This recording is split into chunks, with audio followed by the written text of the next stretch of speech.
అలాగే సంఘస్థులందరూ కూడా మన ప్రభు రక్షకుడైన యేసు నామములో వందనాలు. నేను చెప్పేది ఒక చిన్న సాక్ష్యం. అది ఏంటంటే, నేను ఈ మీటింగుల సమయంలో ఎప్పుడు పనికి వెళ్ళదు అసలు. అది ఎప్పుడు ఎంత పని ఉన్నా నేను ఎప్పుడు పనికి వెళ్ళలేదు. కానీ నేను ఈ సంవత్సరం 3 దినాలు కూడా సేవకులకి నేను ఇంటికాడ ఉదయం టిఫిన్ పెడతానని వాగ్దానం చేసుకున్నాను. ఆ రీతిగా 3 దినాలు కూడా టిఫిన్ పెట్టాను. అయితే గురువారం ఉదయం నేను ఇంటి దగ్గర టిఫిన్ రెడీ చేయలేదు. ఎందుకంటే మా తమ్ముడు అడిగితే ఇవాళ సేవకులకి ఎవరు రారో నేను బయట నుంచి తెస్తానులే అన్నాడు. అయితే ఆ రోజునే ఇక్కడ పంచాయతీ ఆఫీస్ కాడ స్లాప్ ఉంటే సర్లేకి వాళ్ళకి వెళ్ళిపోదాలని నేనే నిర్లక్ష్యం చేసి వెళ్ళిపోయాను. ఆ పని మధ్యాహ్నం కల్లా అయిపోవాలి, కానీ అవ్వలేదు. అది సాయంత్రం 5 అయిపోయింది. సరే రోజు అలాగే చాలా టైర్డ్ అయిపోయాను. మరలా ఇంటికి వచ్చిన తర్వాత కూడా పని ఒత్తిడి అయిపోయింది అయిపోయిన తర్వాత కూడా నాకు పక్కన స్పీకర్ ఉంటుంది. నేను అనవసరంగా పనికి వెళ్ళాను.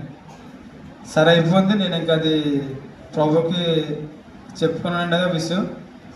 తర్వాత శుక్రవారం ఉదయం, శనివారం నిన్న ఉదయం కూడా ఇంటికాడ బ్రేక్ఫాస్ట్ రెడీ చేయడం జరిగింది. అదేవిధంగా నేను ఇంటి దగ్గర బ్రేక్ఫాస్ట్ రెడీ చేయడం కాకుండా మళ్ళీ ఇంటికాడ ఇంకొక పరిచయం జరిగింది. నాకు భోజనం వడ్డించడం అక్కడ చేసేవాడు, ఎక్కడ చేసేవాడిని. నాకు బాధ అయ్యేది. అసలు ఎప్పుడు కూడా నేను మీటింగులు మానేసి ఇలాగా చేయలేదని నేను అలాగనుకున్నాను. కానీ చివరిగా నేను శుక్రవారం మధ్యాహ్నం నవజీవన్ అయ్య గారిది వాక్యం వినడానికి వచ్చాను.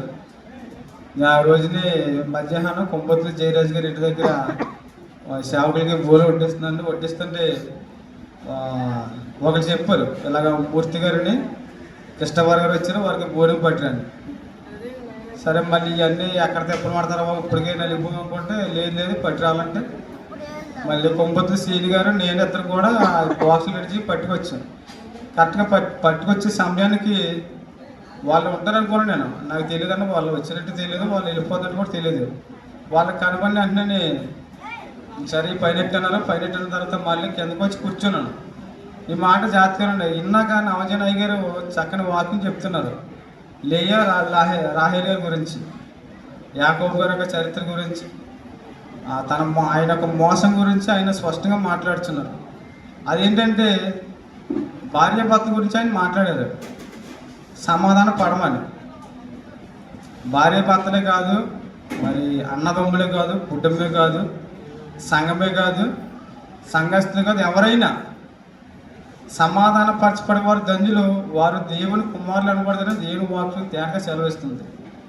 మనం సమాధానం లేకుండా చాలా సమస్యలు చక్కబెట్టుకుంటున్నాం. అది నాకు ఆ మాట నాకు వచ్చిన అలాగనే అది చాలా బాధ వేసింది. భార్యాభర్తల గురించి అని మాట్లాడుతుంటే మంచం దగ్గర సమాధానం లేదు, కంచం దగ్గర సమాధానం లేదు, ఇంట్లో సమాధానం లేదు, ఇక్కడ సమాధానం లేదు. ఈ లోకంలో మన సంఘాలని కాదు, గ్రామంలో ప్రతి చోట కూడా భర్త భార్య చంపడం, భార్య భర్తలు చంపడం, భార్యాభర్తలే అసలే మనుషులు ఎంత కిరాతంగా తయారంటే ఆయన చాలా వివరించి చెప్పారు.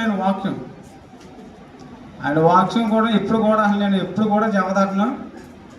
మరి ఆయన గత సంవత్సరంలో కూడా చెప్పారు.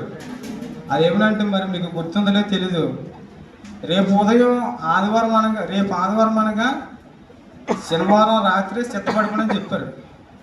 మరి మీకు ఎవరికన్నా మాటలు గుర్తుండలే తెలీదు. నేను పిల్లలకి ఆ శనివారం రాత్రి తీసేద్దాం బట్టలు సందాక డబ్బులు బైబిలు అన్నీ తీసి కచ్చిప్తో సహా నాయి కుర్చీలు పెట్టేసి పడుకుంటాం. ఇంకా లేచిండే స్నానం చేసి బట్టలు రావడమే. అందుకని పొద్దున్న బీరో తీసి తడుక్కుని ఈయన ఎదుక్కుని లేట్ చేయలే కాకుండా అదే రకంగా నేను ఆ మాటలు జ్ఞాపించి అదే రకంగా పాటిస్తున్నాను. మరి మీరు కూడా అలాగే మరి ఎవరైనా చేస్తున్నారో తెలీదు. కానీ ఏంటంటే నవజీవన్ అయ్య గారు చెప్పిన ఒక చక్కని మాట ఏంటంటే, నేనన్నా ఒక వాక్యమే రాత్రికాల సమయంతో మొత్తం వాక్యాలు ఎన్నో లెక్కెట్టారు మీరు ఎవరైనా? 14 వాక్యాలు. గురువారం ఉదయం 1, గురువారం మధ్యాహ్నం 2, గురువారం రాత్రి 2, రోజుకి 5 వర్తమానాలు చెప్పాడు. 14 వాక్యాలు వచ్చి చెప్పారు. నేను చివరికి అన్నది రాత్రి పూర్తిగా విన్నాను. శుక్రవారం మధ్యాహ్నం నవజనాయి గారి వాక్యం అన్నాను. సమాధానం గురించి నాకు ఆ మాట బాగా పీకింది. మరి దేవుని కృపను బట్టి నా భార్యకి నాకు ఎటువంటి గొడవలు లేవండి. నేను అది హృదయపూర్వకంగానే చెప్తున్నాను.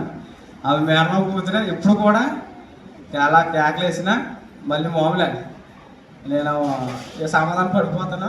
నాకు అదేమి ఉండదు. కానీ అదేంటంటే మన కుటుంబం మనలో మనం రక్షణ పొందిన మనం మరి ఆరాధనలో చేయి పెడుతున్న మనం వాక్యం తెలిసిన మనం ప్రతిదినం వాక్యం వింటున్నాం. కానీ సమాధానం లేకుండా మనం సమాజంలో నడవడం చాలా కష్టం. ఇవన్నీ మనకి ఎవరికైనా ఇబ్బందులు ఉంటాయి. ఏదో ఏదో ఇదిగా సమస్యలు లేకుండా ఎవరికి ఉండవు. అందరికీ సమస్యలే. సమస్య లేని వారు ఎవరంటే ఎవరు లేరు. అందరికీ సమస్యలు. కానీ ఏంటంటే ప్రభు ఒకటి చెప్పాడు, సమాధాన పడమని చెప్పాడు. మనం బలి అర్పించినప్పుడు కూడా మన సహోదరులలో ఒకవేళ తప్పుది ఉంటే అతనితో సమాధాన పడిని వెళ్ళి బలి అర్పించమని యేసు ప్రభు గారు స్పష్టంగా చెప్పారు. అదే రకంగా ప్రతి వారితో సమాధానపరచబడే వారు ధన్యులని. మనం సమాధానం లేకుండా ఒకరికొకరితో ఐక్యత లేకుండా మనం ప్రేమించకుండా మనం ఎన్ని రీతులుగా మనం ప్రార్థన చేసినా వాక్యం చదివినా ప్రార్థనకు వచ్చిన ఎక్కడికి వెళ్ళినా కానీ మన హృదయం ఏంటో ప్రభువుకు తెలుసు. మన యొక్క ప్రవర్తన ఏంటో ప్రభువుకు తెలుసు కదండి. సమస్తం కూడా ఆయనకు తెలుసు. కానీ నేనన్న ఆ మాట నన్ను మరలా పీడించింది. మరి రాత్రికాల సమయంలో అందరూ కూడా విన్నారు. సహాయం గురించి అండి, ఎబినేజరంగా సహాయం అని మరి చక్కని వాక్యం ఆయన అయ్యగారు చెప్పారు. చాలా మంచిది. నిన్న 12 ఉదయకాలం సమయంలో నేను బలహీనులు అయిపోయాను. మరి నాకు ఇంట్లో కొంచెం పని చేసుకోవడం వల్ల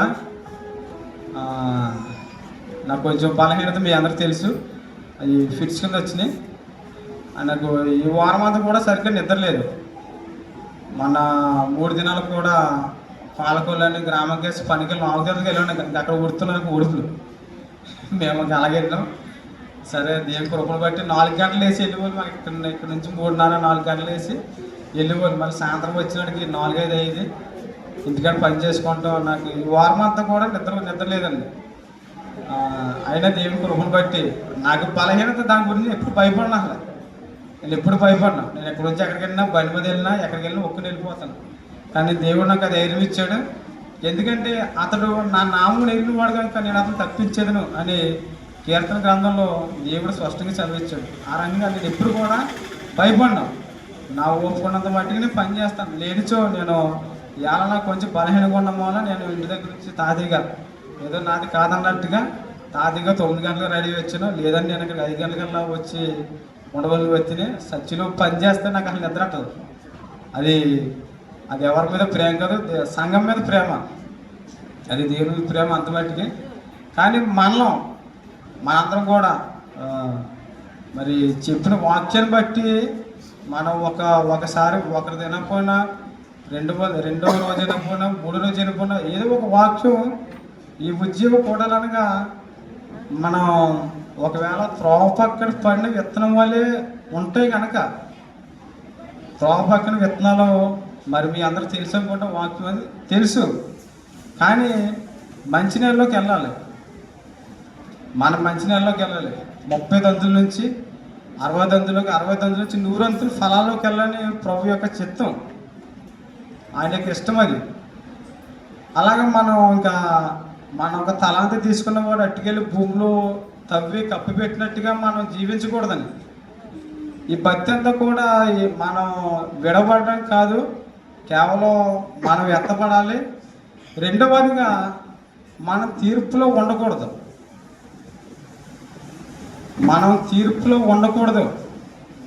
అది మనం ఎత్తపడాలి అంతే.